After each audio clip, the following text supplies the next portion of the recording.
رہے ہیں۔ فَمَن يُرِدِ اللَّهُ أَن يَهْدِيَهُ يَشْرَحْ صَدْرَهُ لِلْإِسْلَامِ، تو اللہ تعالیٰ جس کے لیے بھی چاہتا ہے کہ اس کو ہدایت کے دروازے اس کے لیے کھول دے، اس کے سینے کو اسلام کے لیے کھول دیتا ہے۔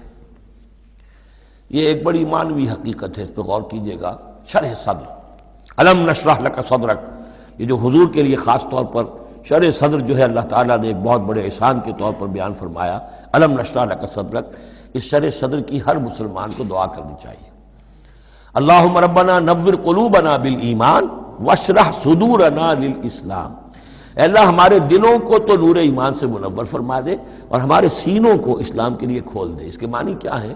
اللہ ہمارے اندر وہ باطنی بصیرت پیدا کر دے کہ اسلام کی ہر چیز ہمیں ٹھیک نظر آئے، ہاں یہی تو ٹھیک ہے، یہی تو ہونا چاہیے، منطقی ہے، معقول ہے، کہیں چیز اپرائے گی نہیں۔ انسان کی فطرت جو ہے اتنی مطابقت محسوس کرے گا انسان کہ دیکھنا تقریر کی لذت کہ جو اس نے کہا میں نے یہ جانا کہ گویا یہی میرے دل میں تھا، اس لیے کہ اس کا اپنا سینہ جو ہے اللہ تعالیٰ نے اسلام کے لیے کھول دیا ہے۔ تو یہ شرح صدر جو ہے اللہ تعالیٰ کی طرف سے بہت بڑی نعمت ہوتی ہے۔ فَمَن يُرِدِ اللَّهُ أَن يَهْدِيَهُ، اللہ جس کو ہدایت دینا چاہتا ہے، یشرح صدرہ للاسلام، اس کے سینے کو اسلام کے لیے کھول دیتا ہے۔ وَمَن يُرِدْ أَن يُضِلَّهُ، اور جس کے بارے میں وہ طے کر دے کہ اس کو تو اب گمراہی ہی پر رکھنا ہے، یجعل صدرہ ضیقا، اس کے سینے کو تنگ کر دیتا ہے، حرجن، بہت ہی تنگ اندر سے، کأنما یصعد فی السماء، ایسے محسوس کرتا ہے جیسے اسے آسمان پر چڑھنا پڑ رہا ہے، جیسے اونچائی پر چڑھتے ہوئے سانس پھول جاتا ہے، آدمی کو معلوم ہوتا ہے کہ میرا شاید دل دھڑک دھڑک کر باہر ہی نکل آئے گا۔ یہ ہے کہ ان کو حق کا قبول کرنا اتنا مشکل ہو جاتا ہے۔ جس شخص کا کے لیے اللہ تعالیٰ کی طرف سے شرح صدر ہے وہ حق کو قبول کرتا ہے، تکلیف بھی آتی ہے تو بڑی آسانی سے جھیل جاتا ہے، اور ایک وہ ہے کہ ذرا سا امتحان آ گیا تو معلوم ہوا کہ بس قیامت ٹوٹ پڑی، اور اب تو ایک قدم اور اٹھانا جو ہے، اور جس کو ہم کہتے ہیں قدم من بھر کے پاؤں جو ہے من بھر کے ہو گئے، بوجھل ہو گیا انسان، وہ بات نہیں۔ فرمایا کذالک یجعل اللہ الرجس علی الذین لا یؤمنون، اور اسی طریقے سے اللہ تعالیٰ عذاب یا گندگی ڈال دیتا ہے ان پر جو ایمان نہیں لاتے۔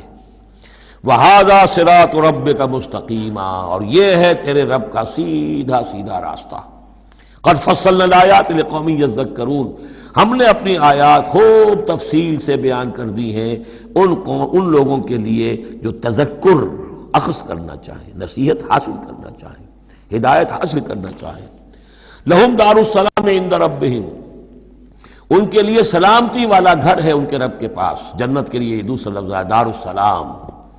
وَهُوَ وَلِيُّهُمْ، وہی ان کا مددگار ہے، پشت پناہ ہے، وہی ان کا حمایتی ہے، ان کا دوست ہے۔ بِمَا كَانُوا يَعْمَلُونَ، بسبب ان کے عمل کے، وہ جو عمل کر رہے ہیں انہوں نے اللہ کی دوستی ارن کی ہے، انہوں نے اپنی قربانیوں سے، اپنے ایثار سے، اپنی محنتوں سے جو جد و جہد کی ہے، جو مشقتیں جھیلی ہیں، تو انہوں نے بِمَا كَانُوا يَعْمَلُونَ، اس کی وجہ سے وہ گویا کہ اللہ تعالیٰ کی دوستی کے مستحق ہو گئے ہیں۔